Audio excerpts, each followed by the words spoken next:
ఈ వారం విడుదలైన చిత్రాలు బాక్సాఫీస్ వద్ద సందడి చేస్తున్నాయి. ఆ ఒక్కటి అడక్కు సుహాస్ ప్రసన్న వదం డే 1 పర్వాలేదు అనిపించగా డే 2 మాత్రం భారీ షాక్ ఇచ్చేలా వసూళ్లు ఉన్నాయా, గ్రోత్ వచ్చిందా తెలుసుకుందాం పదండి. డే 1 అల్లరి నరేష్ ఆ ఒక్కటి అడక్కు చిత్రం బాక్సాఫీస్ వద్ద 80 లక్షల షేర్ రాబట్టగా డే 2 కాస్త డ్రాప్ అయింది. డే 2 60 లక్షల వరకు షేర్ 1 కోటి గ్రాసును కష్టం మీద అందుకుంటుంది. టాక్ బెటర్గా ఉంటే ఇంకా ఎక్కువగా వసూళ్లు వచ్చేవి. 2 రోజుల్లో 1,40,00,000 షేర్ 2,75,00,000 గ్రాస్ వసూళ్లను అందుకుంటుంది. టార్గెట్ 5 కోట్ల షేర్ వస్తే హిట్ అవుతుంది. ఇంకా భారీగా రికవరీ చేయాలి. ఇక సుహాస్ ప్రసన్న వదనం డే 1 అనుకున్న అంచనాలను అందుకోలేకపోయింది. డే 1 కేవలం 46 లక్షల షేర్ మాత్రమే రాబట్టగా టాక్ బాగుండడంతో డే 2 38 లక్షల షేర్ రాబట్టడం సమాచారం.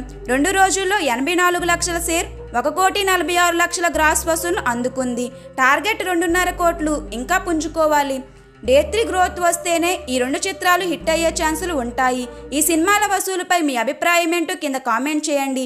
వీడియో నచ్చితే లైక్ చేయండి, షేర్ చేయండి. ఇలాంటి మరిన్ని వీడియోస్ కోసం మన సినీ లైట్ ఛానల్ సబ్స్క్రైబ్ చేసుకోండి. Thanks for watching.